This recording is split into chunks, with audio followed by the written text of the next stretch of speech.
Hello, my dear students. Welcome back to Hindi class. Today in Hindi class, we will start chapter number 1, मातृभूमि मेरी. इसके कवि हैं बेटा पंडित सोहनलाल द्विवेदी जी. इस कविता के माध्यम से कवि ने भारत की भौगोलिक, प्राकृतिक, ऐतिहासिक, पौराणिक और सांस्कृतिक महिमा का गुणगान किया है.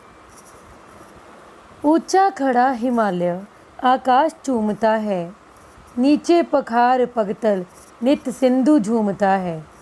गंगा पवित्र यमुना नदियाँ लहरा रही हैं.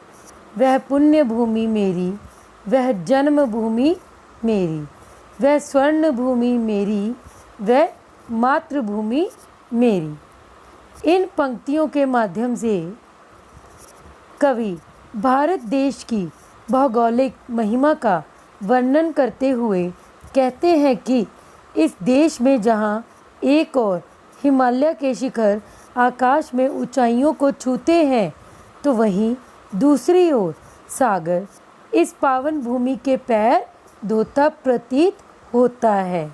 कवि कहते हैं कि यह मेरी जन्मभूमि वह पुण्य आत्माओं की भूमि है जिसमें गंगा और यमुना जैसी पवित्र नदियाँ बहती हैं.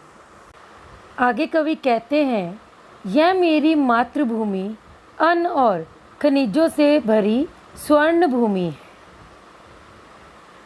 झरने अनेक झरते जिसकी पहाड़ियों में चिड़ियाँ चहक रही हैं वो मस्त झाड़ियों में.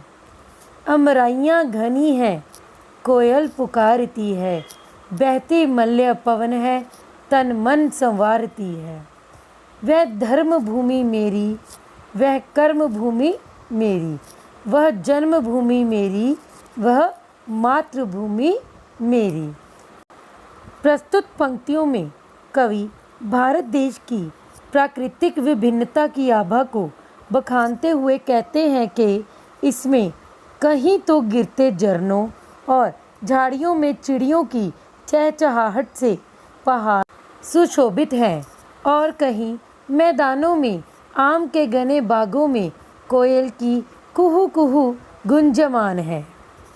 कवि कहते हैं कि मेरी इस कर्म भूमि और धर्म भूमि में दक्षिण के मल्य पर्वत से बहती हुई पवन मेरे तन मन को हर्षित कर देती है. जन्मे जहाँ थे रघुपति, जन्मी जहाँ थी सीता, श्री कृष्ण ने सुनाई वंशी पुनीत गीता. गौतम ने जन्म लेकर जिसका सुयश बढ़ाया, जग को दया दिखाई, जग को दिया दिखाया.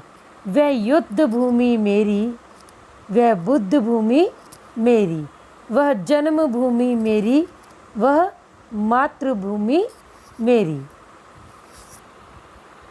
इन पंक्तियों में कवि पौराणिक और ऐतिहासिक गाथाओं को उजागर करते हुए कहते हैं कि इसी मातृभूमि में भगवान श्री राम और माता सीता का जन्म हुआ था.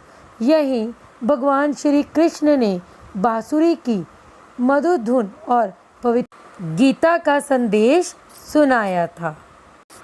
गौतम बुद्ध ने इसी धरती पर जन्म लिया और इस संसार को दया और ज्ञान का प्रकाश दिया.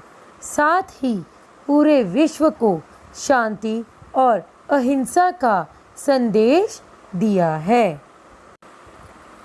यह मेरी मातृभूमि ऐसी युद्ध भूमि है जहाँ धर्म और न्याय की रक्षा के लिए महाभारत जैसे युद्ध लड़े गए हैं.